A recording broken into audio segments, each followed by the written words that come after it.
It all started as a joke, really. Mike, always the cocky one, threw out the idea during one of our usual hangouts at the local diner. You know the type, those late-night sessions where every idea sounds better than it actually is because you're too wired on caffeine and bad decisions. We should do something crazy before school starts back up. How about the old Stevenson house, he said, leaning back with that smug grin of his. It's haunted, right? We could stay the night. See who chickens out first. I was against it from the start, but when you're in a group of 6 guys, none of whom are willing to look scared, backing down isn't really an option.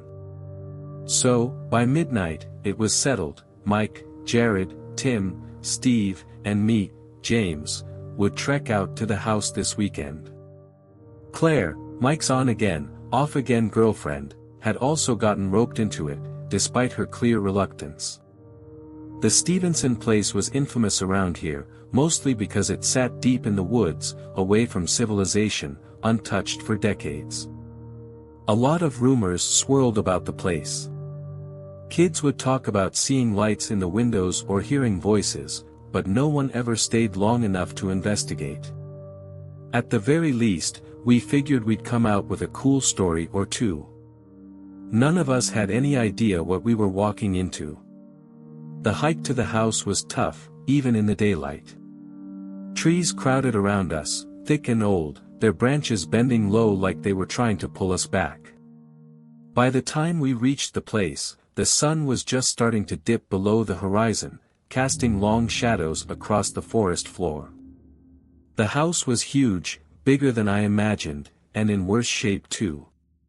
Shutters hung at odd angles, and the front door was barely holding on to its hinges. Still, it was eerily beautiful in a way, like it had been waiting for us. It didn't take long to notice something was wrong, though. The air felt heavy. You know that feeling when you walk into a room and it's just off? Like someone was just there but isn't anymore. That's what it felt like standing in front of that house. I thought you said this place was abandoned, Claire muttered, glancing at the shattered windows. It is, Mike replied, but even he looked uneasy as we pushed the door open. The inside was worse than the outside. It was freezing, despite it being late August, and the floorboards creaked beneath our feet like they were warning us to turn around. We split up to check out different parts of the house, and that's when things started going sideways. In the kitchen, I found what looked like a fresh stain on the floor, dark and sticky. It could have been old, maybe just water damage, but something about it seemed wrong. I called the others over, and Claire, always the one with too much imagination, gasped. "That's blood," she whispered. I wanted to laugh it off, but the look in her eyes kept the joke stuck in my throat. "Let's not get carried away," Jared said, though his voice shook a little. But just as he turned to leave, we heard it, footsteps, coming from upstairs. At first, we tried to convince ourselves it was just the wind or some animal making its way through the rotting walls. But the sound was unmistakable, heavy, deliberate footsteps, like someone was pacing directly above us. "All right, who's messing with us?" Tim asked, his voice half nervous, half annoyed. But no one was brave enough to head upstairs to find out. The rest of us just stood there in the dark, trying to figure out what to do. "There's gotta be someone else here," Steve muttered, moving toward the staircase before anyone could stop him. He was always the impulsive one, and before I could suggest maybe we just leave, he was already halfway up the creaky steps. "Steve, wait," Claire called, but he was determined. His footsteps echoed through the house, a dull thud with every step. We all exchanged nervous glances, none of us eager to follow. But no one wanted to be left standing there, exposed, either. "Come on," Mike said, more to himself than to anyone else, and started up after Steve. We all fell in line, reluctantly climbing the stairs, the air feeling heavier with every step. The second floor was even colder than the first. It smelled old, dusty, like no one had disturbed it in years. Yet, somehow, there were signs of recent activity. A few doors hung open, swinging slightly as if they'd just been pushed. "I swear, I heard something up here," Steve said, standing in the middle of the hallway. His face was pale, and for the first time since we got here, he looked genuinely rattled. "I'm not crazy, no one's saying you're crazy," Jared replied, though the edge in his voice betrayed his fear. As we moved further into the upstairs rooms, I noticed something off about one of the walls. It wasn't anything obvious at first, but it looked newer, like someone had been trying to patch it up recently. And there, smeared across the floor in front of it, was another dark stain. This one wasn't just a mark or a water spot. It was dry blood. "Guys," I called out, my voice barely steady. "I think something bad happened here." "Yeah, no kidding," Tim muttered. He was standing in front of what looked like a closet door, the handle rusted and worn. But the door itself looked newer, recently replaced, maybe. He gave it a push, and it swung open slowly with a groan, revealing a narrow staircase leading down, deeper into the house. None of us had known there was a basement. I don't like this," Claire whispered, hugging herself. "We should leave now," but Mike, always the one to keep the momentum going, shook his head. "Come on, we're already this far in. Let's just see what's down there, and then we can go." The basement was pitch black. The kind of dark where you can't see your hand in front of your face, and as we descended, the walls seemed to close in on us. Steve found an old light switch, but when he flipped it, only a dim, flickering bulb illuminated the room. What we saw stopped us cold. The basement wasn't just any old storage space. It was filled with tools, hammers, pliers, saws, most of them caked in rust or something else. Along the far wall were hooks, some of which held tattered remnants of rope or chains. And in the middle of the floor was a large drain, stained dark red. "Jesus Christ," Jared breathed. "What the hell is this place?" This isn't right," Tim stammered, backing away. His flashlight shook in his hand as he swept it over the room. The more we looked, the clearer it became. This wasn't just some abandoned house. Someone had been using it. Recently. And not for anything good. Then, as if on cue, we heard the front door upstairs slam shut with a bang. The sound reverberated through the house, sending a jolt of panic through us all. "Someone's here," Mike hissed. "We need to get out, now." But before we could even process what was happening, there was another sound. Footsteps, again, but this time they weren't coming from upstairs. They were coming from above us, right at the top of the basement stairs. And then the light went out. We were plunged into darkness. The darkness hit us like a physical force. For a second, no one moved. No one even breathed. All I could hear was my own heartbeat pounding in my ears. Then, from above us, a slow creaking. The unmistakable sound of someone descending the basement stairs. I've never felt fear like that in my life. The kind that freezes your muscles, makes your throat close up, and your mind scramble for a way out. Whoever, or whatever, was coming down those stairs wasn't here to help. We all knew it. "Move," Mike hissed, his voice shaking, but no one had to be told twice. We scrambled blindly in the dark, bumping into each other, the walls, anything in our way as we searched for an exit. Steve was the first to find the small, grimy window in the far corner of the basement. "Here," he called, his voice panicked as he started yanking at the rusted latch. The footsteps were getting closer. Slow. Methodical. Whoever was coming down was in no rush, like they knew we had nowhere to go. I could hear Jared swearing under his breath as he fumbled with his phone, desperately trying to get the flashlight to work. Come on, he muttered, his fingers trembling too much to manage. Finally, Steve managed to force the window open. It was small, too small for all of us to get through quickly, but it was our only option. Go. Get out, Mike barked. Claire was the first to climb through, her breath coming in ragged gasps as Steve helped push her up. Tim followed, his lanky frame slipping through the opening just as the footsteps reached the bottom of the stairs. I glanced back. I wish I hadn't. In the dim light filtering through the window, I could just make out a shadow at the bottom of the stairs. Tall. Broad-shouldered. And holding something in its hand. A glint of metal, an axe or a knife, I couldn't tell, but it sent a chill down my spine. Go.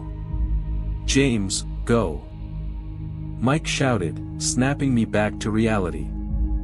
Steve was next out the window, but as Mike and I scrambled toward the opening, we heard a sharp, quick scream, a horrible sound that was cut off far too soon. I turned just in time to see Jared stumble back, his phone dropping to the floor, the light casting eerie shadows across the room. Blood. There was blood on his shirt. And something else, something sharp protruding from his side. Jared collapsed, gasping for air, his hands clutching at the wound. The shadow moved over him, slow, deliberate. I grabbed Mike, pulling him toward the window. We have to go, I yelled, my voice cracking with panic. But Mike just stared at Jared, frozen in place. Then the shadow turned toward us. It didn't run. It didn't hurry. It just walked. Steady. Confident. Like it knew there was no way we could get away in time.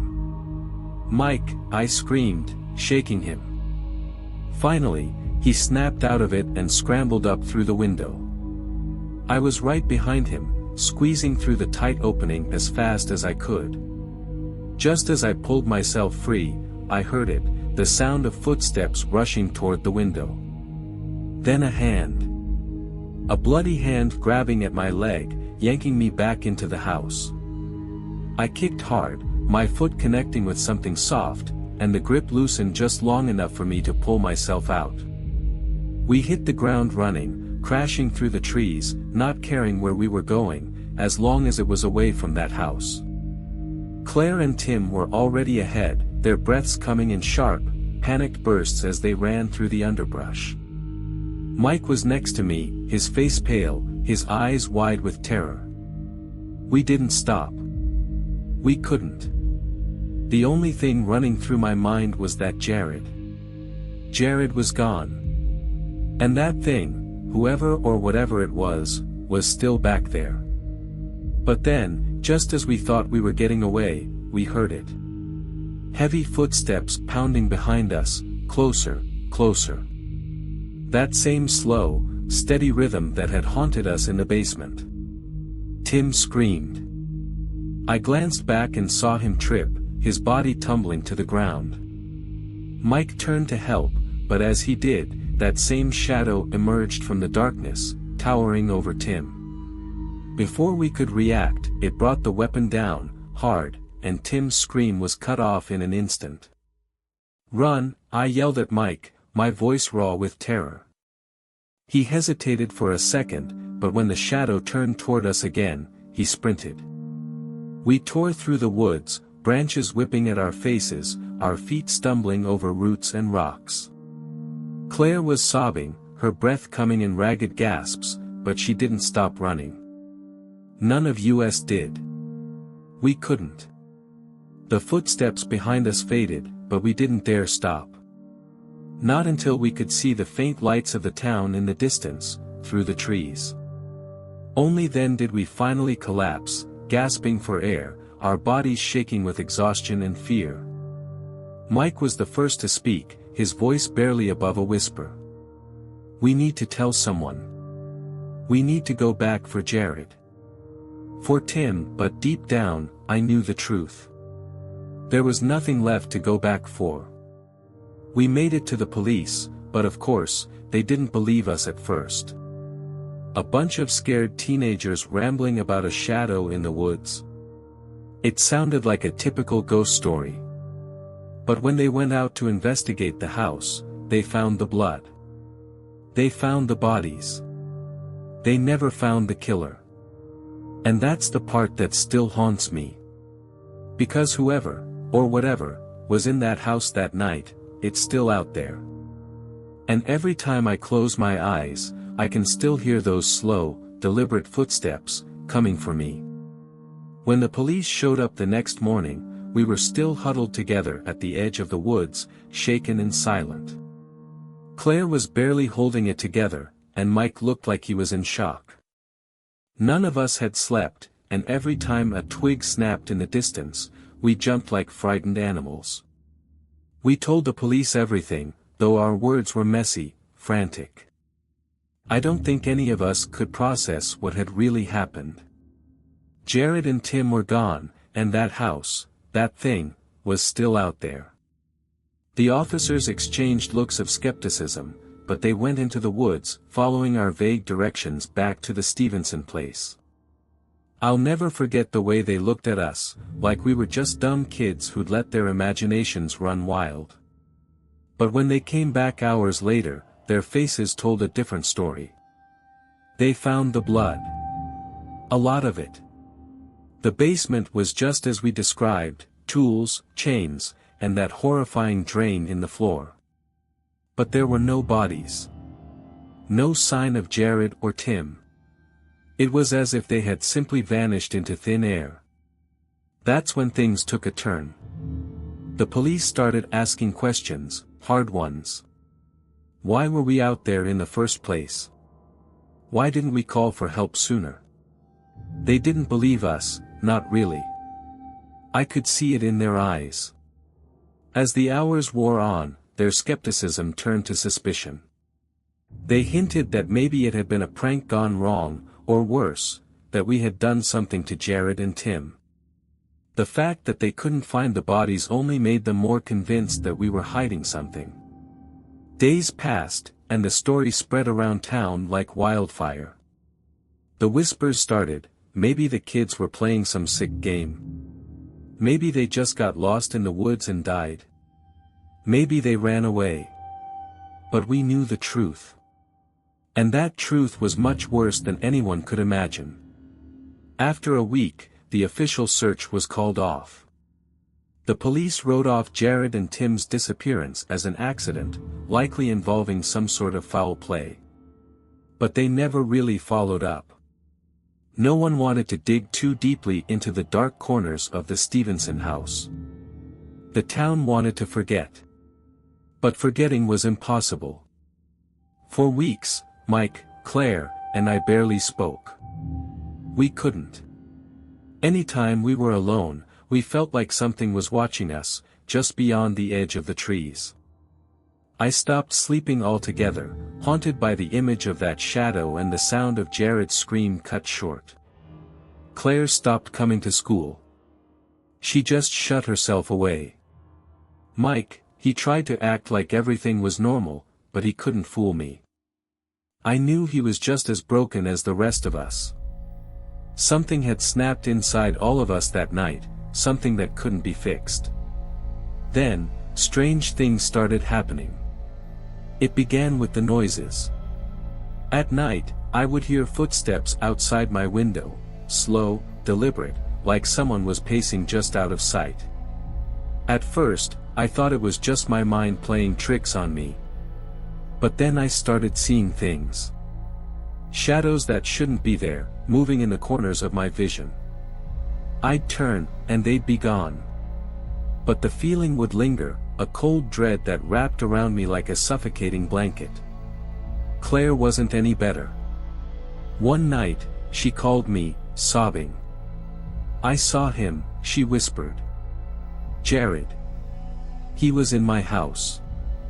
He was standing in the hallway, just staring. But it wasn't him, James. It wasn't him. His eyes were all wrong. I didn't know what to say. I didn't know how to help her because I'd been seeing them too. Jared. Tim. Not whole, not like they were before. Broken, twisted versions of themselves, lurking just out of reach. Mike didn't say much after that night. He withdrew completely, and when I finally managed to corner him after school one day, he just looked at me with hollow eyes. "It's still out there," he said. "Whatever it was in that house, it followed us. It's not done with us, James." That's when I knew for sure. Whatever was in the Stevenson house hadn't stayed there. It had latched onto us, and now, it was toying with us, haunting us. The worst part? There was nothing we could do. No one believed us. To the rest of the world, Jared and Tim were just missing kids, and we were a bunch of traumatized teenagers trying to cope with grief in the most messed up way possible. But we knew the truth. That house, whatever dark thing lived there, wasn't done with us. Not by a long shot. One night, about a month after it all happened, Mike disappeared. He was just gone. His parents said he'd left a note, something vague about needing to clear his head, but I knew better. He didn't leave willingly. The shadow had come for him. I knew it in my bones. I tried to stay sane after that, I really did. But it was hard when every night felt like a new test of endurance. The footsteps. The shadows. The sense that something was always just waiting for me to let my guard down. Claire stopped answering my calls, and I figured she had gone the same way Mike did, either by choice or by force. I stopped leaving my house after dark. I thought maybe if I stayed inside, I could avoid whatever fate had claimed the others. But then, last night, I heard it again. Footsteps. Inside the house this time. They're coming for me, I know it.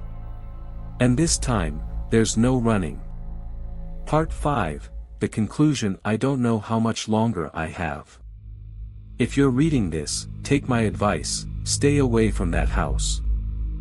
The Stevenson place isn't haunted, it's cursed. Something evil lives there, and it won't stop until it's claimed everyone who crosses its path.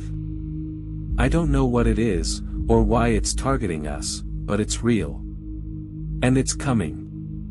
I can hear the footsteps again now. Closer this time. I don't think I'll make it through the night. If I disappear like the others, don't bother looking for me. Just stay away. And for the love of God, don't go into the basement. I didn't sleep that night. I couldn't. The footsteps never stopped. They echoed in the hallways, crept up the stairs, always just outside my bedroom door. I knew I had to face it. Running wasn't an option anymore. If I kept hiding, it would only draw this out, toy with me longer. So, I did the one thing I promised myself I'd never do again. I decided to go back to the Stevenson house. It was the only place where this nightmare had started, and maybe, just maybe, it was the only place I could end it. I packed quickly, just some essentials, my phone, a flashlight, and a knife I found in my dad's old toolbox. It wouldn't do much, but it gave me a small sense of security, a lifeline to sanity. I didn't tell anyone where I was going. Not that it mattered. No one would have believed me, anyway. The forest was a different place at night. Every shadow seemed alive, every rustling of leaves a whisper of warning. The trail to the house felt longer than I remembered, as if the trees themselves were stretching out, trying to keep me from reaching my destination. But I kept going. I had to. When I finally arrived, the Stevenson house loomed ahead, dark and silent. Its windows were like empty eyes, watching me, waiting. The front door was slightly ajar, as if it had been expecting me all along. I hesitated for just a second, but then, with a deep breath, I pushed the door open and stepped inside. The air was colder than I remembered, and that same oppressive feeling hit me like a wave. The house was wrong. I couldn't explain it, but it was like the walls themselves were watching, waiting for me to make a move. "All right," I whispered to myself, gripping the knife tightly. "Let's get this over with." I headed straight for the basement. The stairs groaned under my weight as I descended, each step feeling heavier than the last. The flashlight beam wobbled in my trembling hand, casting eerie, shifting shadows across the walls. When I reached the bottom, I half expected to find the basement just as we'd left it, dark, empty, filled with the remnants of whatever horrors had happened there before. But it wasn't empty. In the center of the room stood a figure. It was tall, towering over me, its face hidden in shadow. But I knew who, or what, it was. The same thing that had haunted us, the same thing that had taken Jared, Tim, and Mike. The shadow. The thing that had lived in this house long before we'd ever set foot inside. I couldn't see its face, but I could feel its eyes on me. Cold, pitiless eyes. It didn't move, didn't speak, but I could feel its presence pressing down on me, filling the room with a suffocating dread. For a moment, I was frozen, my breath caught in my throat. Then, without thinking, I lunged. The knife felt flimsy in my hand, but I slashed at the shadow, desperate, terrified. My blade passed right through it, like cutting through smoke. The figure didn't flinch. Instead, it began to move, slow and deliberate, stepping toward me. I stumbled back, tripping over my own feet, my heart racing. The shadow seemed to grow taller, darker, swallowing the light from my flashlight. I could hear a low whisper, like voices just beyond the edge of hearing. They grew louder, circling in my mind, filling my head with a noise I couldn't block out. Then, just as I thought I was done for, I heard another sound, a voice, faint but familiar. "James." I froze. It was Claire's voice. I whipped around, my flashlight beam sweeping across the room. But Claire wasn't there. No one was. Just me and the shadow. "James, help me." I recognized the voice, but it wasn't Claire anymore. It was twisted, distorted, like something wearing her voice as a mask. My head was spinning, the room closing in on me. "You have to stop this," I whispered, more to myself than to the thing in front of me. "You won't take me like you did the others." The shadow stepped closer. I backed into the far wall, feeling the cold, damp surface pressing against my spine. There was nowhere left to run. And then, something changed. The whispering stopped. The figure, the shadow, loomed over me, but instead of attacking, it paused. The air around it seemed to shift, like it was waiting. I don't know what possessed me in that moment, maybe it was desperation, or maybe I just knew that I didn't have any other options, but I did the only thing that made sense. I dropped the knife. It clattered to the floor, echoing through the basement. "I'm not afraid of you," I lied, my voice shaking. "Not anymore." The figure didn't move, but I felt something change. The suffocating pressure lifted, just slightly, as if the house itself had acknowledged my words. And then, just like that, the shadow was gone. 1 second it was standing in front of me, the next, it dissolved into the darkness, like smoke disappearing into the air. The basement was silent. Empty. For a long moment, I just stood there, trying to catch my breath, trying to make sense of what had just happened. But there was no explanation. The shadow was gone, and I was still alive. Part 7, The Reflection. I don't know how I made it back home that night. The walk through the woods is a blur, and by the time I reached my front door, the sky was already starting to lighten with the first hint of dawn. My body was exhausted, but my mind was still racing, replaying everything that had happened. Mike and the others were gone. Nothing would change that. But somehow, by facing the shadow, by confronting whatever evil had been lurking in that house, I had broken free. I didn't feel the weight of the footsteps anymore. The whispers were gone. I wasn't free of the guilt, though. That would stay with me forever. I had made it out, but Jared, Tim, and Mike, they hadn't. And I still didn't know why. The police closed the case not long after. Officially, Jared and Tim were listed as missing, presumed dead, though no one could ever explain what happened.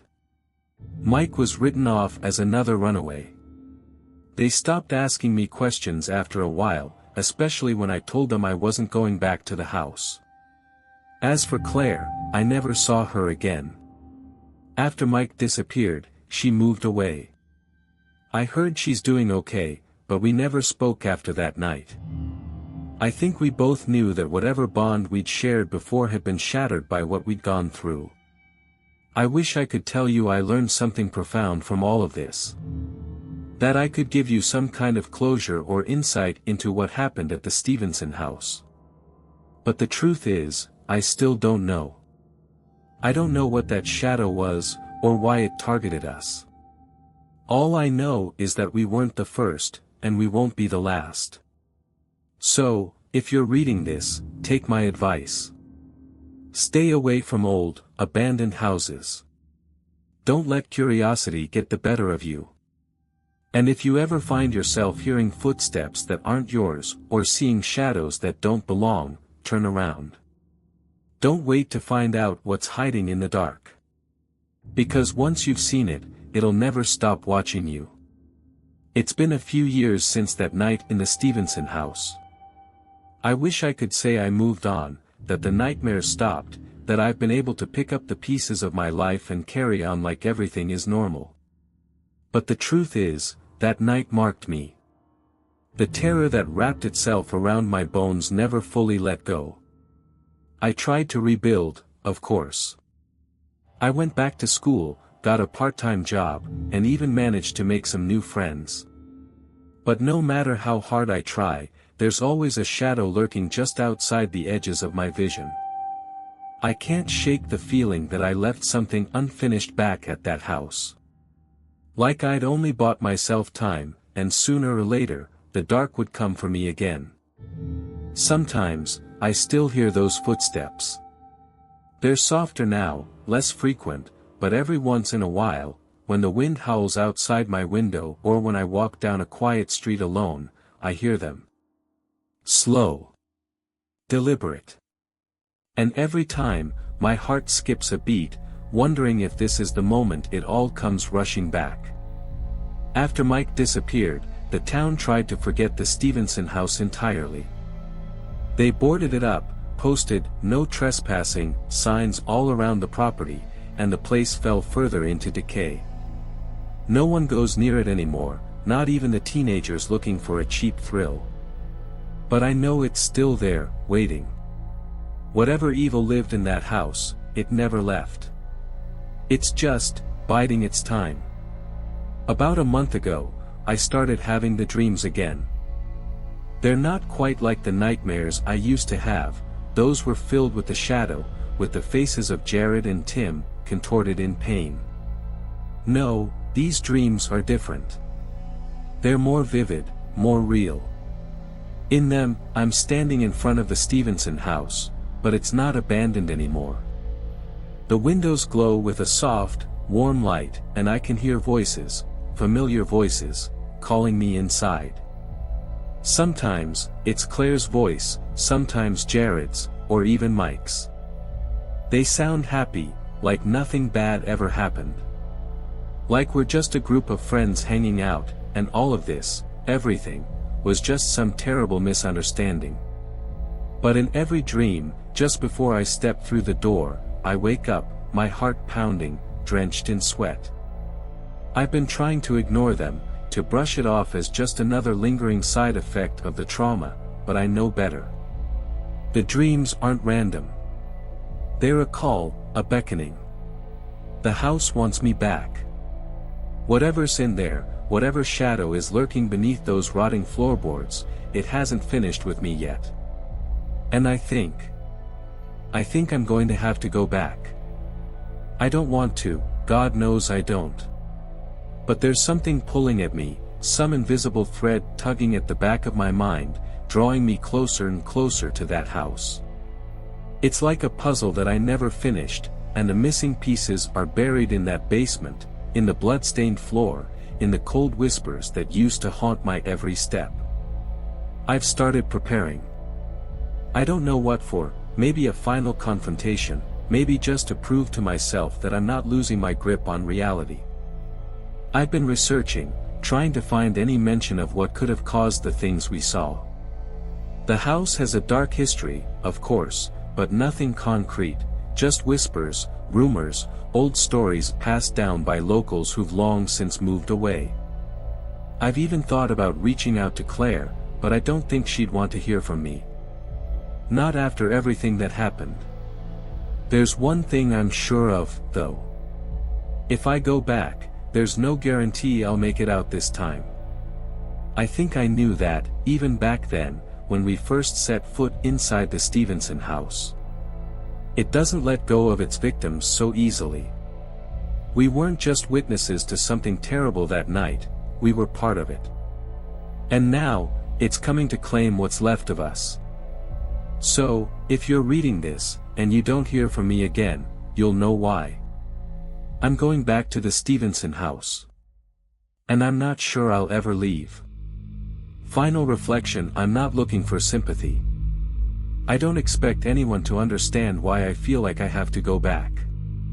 But maybe, if you ever find yourself in a similar situation, where curiosity or fear or desperation pulls you towards something dark and unexplainable, you'll think twice. Maybe you'll walk away instead of stepping into the shadows. Because some doors, once opened, can never be closed. And some shadows never stop following you. I haven't gone back yet. But I've been hearing the footsteps more frequently now, louder, as if they're closer. I can't shake the feeling that the house, or whatever's inside it, is getting impatient. I don't have much time left. If I don't post again, you'll know where to find me.